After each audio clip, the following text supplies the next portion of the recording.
trying to learn Excel and it's kind of a beast. Well, yeah, it's tough, but I mean, you get really good at Excel. It's fucking helpful as shit for later. I'll tell you that much. Is motivating me to go back to uni next week. Yeah, yo, if you're going back to uni next week, hit that shit hard, you know?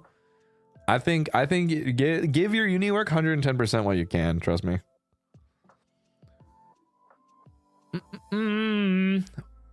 Weird question. Aside from learning more stuff, do you think it's better to focus on relearning old stuff / habits / things in general, or focus on things I'm doing right now? I'm also, well, well, the question becomes whether or not the old things, quote unquote, were important, right? Like, is it quintessential to you living your life normally right now? I think realistically, if you have priorities right now, then just work on your priorities. Like, if you got stuff that you need for a job right now, then do that. You know what I mean? You need to define what is important to you first and foremost, and then work off that. So, do you get bored of one place if you are there for too long, or you like to be there for a long time? I mean, I'm more of like I prefer to have a place that I stick to and I like to be at, but because I like to have a home base, I like to have a nest, so to speak. So it's important for me to have a place that I will always be able to go back to. I'm uber anxious about college. I'm planning on starting in spring. Well, maybe I don't know what I want to do. You're there to figure out what you want to do, but realistically, go into it understanding like if there are certain things that you already do like doing, then lean into it. You know what I mean? So for example, like if you are someone who likes math, then lean into it and find something that is adjacent to math that you think could like coincides with that. You know what I mean? What to do after college? Find a job that you like, or work a job until you can find the industry that you like. Like, I think a lot of people tend to forget, like, you don't have to use your degree or follow into the industry that your degree is in. You know what I mean? Like, it by no means, like, sure, you got a degree in a certain major, but at the same time, you could be working in a completely different industry. You know? Like, the job that you end up with or that you end up pursuing never has to be what your degree is about. Trust me. You can write a book at this point? No, I don't think so. I don't think I can until like I probably would not consider ever writing a book until I have like a shit ton more life experience, to be honest. I think I need a lot more life experience before I even consider doing it, to be honest.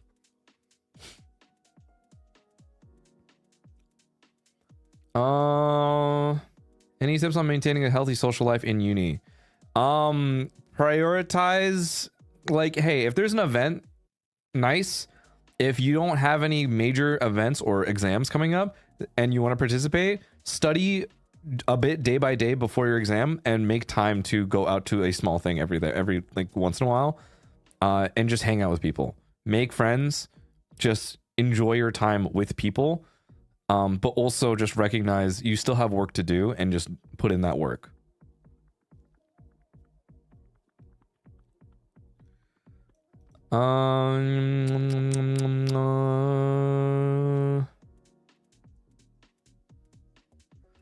I'm going to take IT, and IT still being an okay route, especially the rise of AI. I don't know if I feel like I chose wrong or something. There's nothing wrong with IT. And like, I think at the end of the day, like, it's, I mean, I have a bunch of certs for it, but at the same time, like, I didn't originally take it as a major. I just ended up doing it for fun. And I ended up just getting the certifications because at the time, one of my other jobs needed it. So I was like, okay, fuck it, I'll have it. I mean, you can't go wrong with it at the end of the day. I'll tell you that much.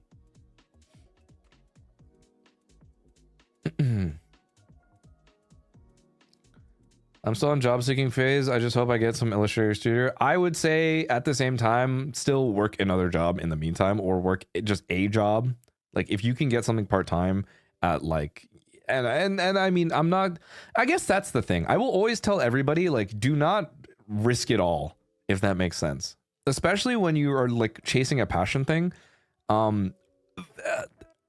Be very sure that you have a decent safety net before you jump ship to chase a passion. I will tell you that much. It is never worth putting yourself at risk for the sake of chasing a dream. You can chase your dreams, but do it strategically. You know what I mean? Never, or rather, like, make sure that you are doing things correctly. Was your first job related to your passion? Fuck no. My first job was like, I mean, if we go like my first quote unquote like professional job, I mean, even now, I don't even know what the fuck I like. Here's the thing, like, even I don't know what I want to do. You know what I mean? Like, I do a lot of things outside. I have a bunch of like side quest stuff. I'm fucking dipping my toes everywhere. But at the same time, I'm like, even now, I still don't know what I want to do. You know what I mean? When I like my first job was at like those like warehouse clubs. You know what I mean? That was like my first job, and that was fucking miserable. Do you like your side quests though? No, I do. That's the thing. Even now, I'm like, I enjoy my side quests now, but at the same time, I don't know if that's what I want to do as like a career down the line. You know what I mean? Retail? Hell not. Hey, whoa. Don't knock retail for, especially when you need to just pay the bills. Okay? I think that's another thing. Listen, I get that there are some jobs that you don't want to do, and that this, like, honestly, yeah, some of them are kind of fucking miserable. But you got to remember, you got to do what you got to do. I don't think you should, like, as much as it is that you will knock someone for working a specific job, some people just got to pay, like, they got to put food on the table. They got to keep the lights on. It's perfectly reasonable to just have a job. You may not fucking like it, but if you got to do it, you got to do it. You know what I mean? So again, like, do what you got to do to keep the lights on, and until you have that safety net, then make the jump and decide from there. Or if you truly have reached a point of like capability in a way that guarantees you that someone will hire you, then yeah, fuck it, go. You know?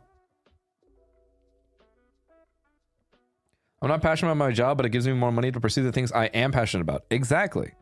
You know what I mean? Like, if your primary job gives you enough space to feasibly dip your toes into other things, that's good. That's good. You should still keep that, because it's nice to have that like foundation and safety, stability, then go fuck around and find out, you know? Not all of us have the luxury of working our dream jobs, bro. That's what I'm fucking saying. Yeah. Hey, that's what you gotta do. What you gotta do. I don't think, again, like, I think it is a matter of like, what is it?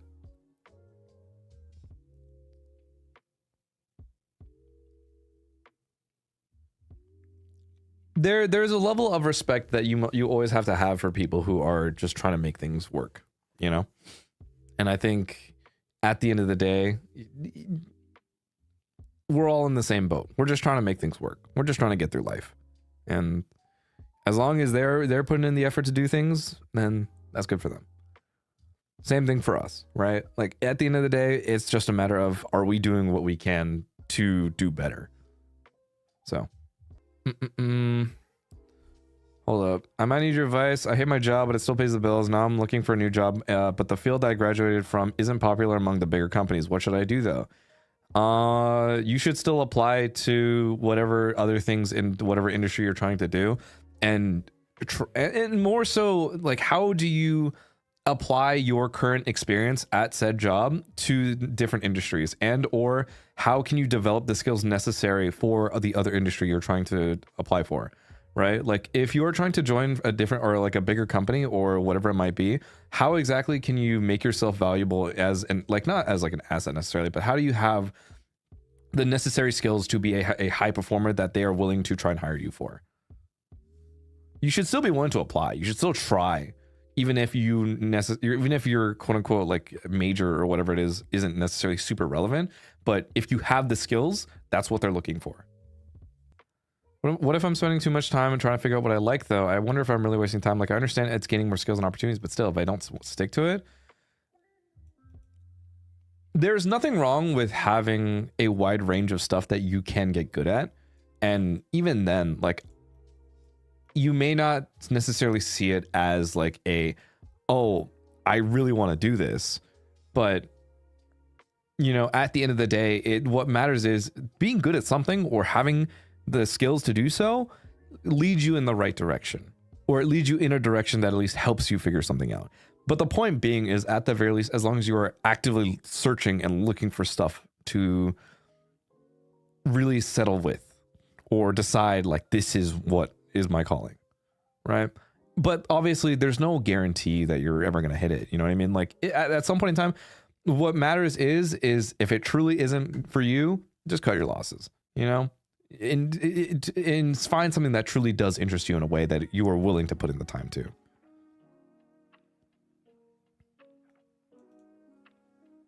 And I'm so anxious that I want to graduate before the regular timing for finding some work earlier, but I'm also scared to work because that's called graduation panic. I mean, keep in mind, I also graduated university a year early because I had a lot of credits. But for reference, I would say utilize the time that you are spending in university to build and network more so than trying to find work. At the end of the day, a lot of the connections that you make within university are what's going to lead to better work opportunities, and or just in general, those connections will get you places. You can always apply for positions you'd feel like you'd enjoy, even if you don't have a big background in it. Sometimes people will take a chance on you if they like you. Exactly. As long as you're personable, can hold a conversation, and can show that you genuinely are interested in actually learning and how to develop said skills for the job, then that is a lot. You have a lot more potential rather than, oh, okay, there's someone who just knows this shit but is super rigid, right? So it does come down to like a lot of like the small things, basically.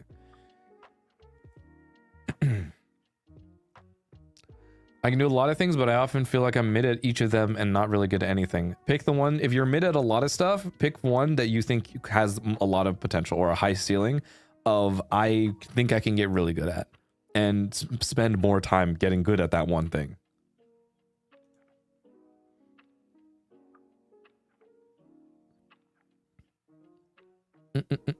How to network though? Put yourself in positions to network. And as much as it is like a crazy thing to say, you just have to be social. Like you need to get out there. You need to physically be in places that give you the opportunity to network. You will go to conferences. You will go to club events. You will go to places where more potential to meet certain people are at. You know what I mean? Like, you have to go out of your way to meet people. MMO terms, literally go to a major city. Literally go to like a trading server. Literally go to like one of those central like social hubs, basically. That's literally MMO terms. Not that good with networking, still working on that. I think you can get better at networking. Because at the end of the day, networking is a skill and a muscle that you just need to work, and you will get better at over time the more that you work said muscle, right? You will only get better the more that you do it.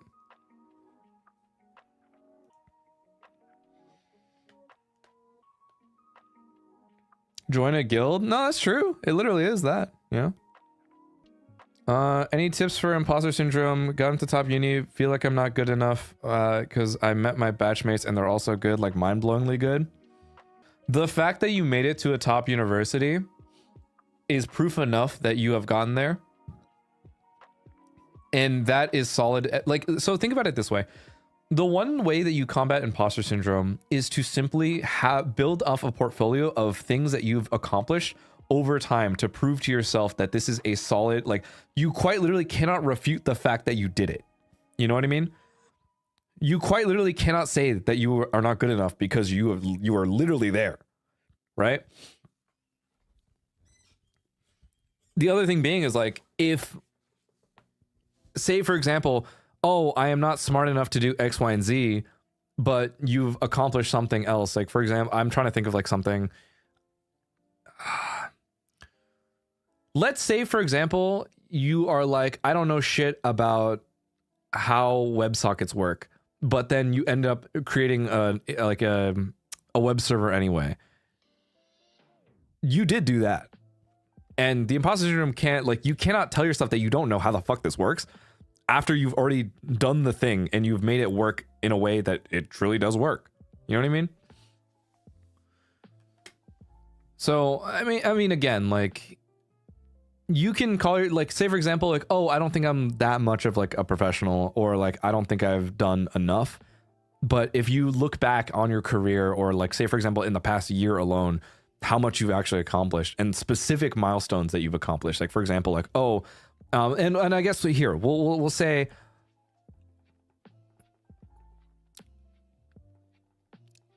I'll use fitness as an example, but this obviously we'll extrapolate from there.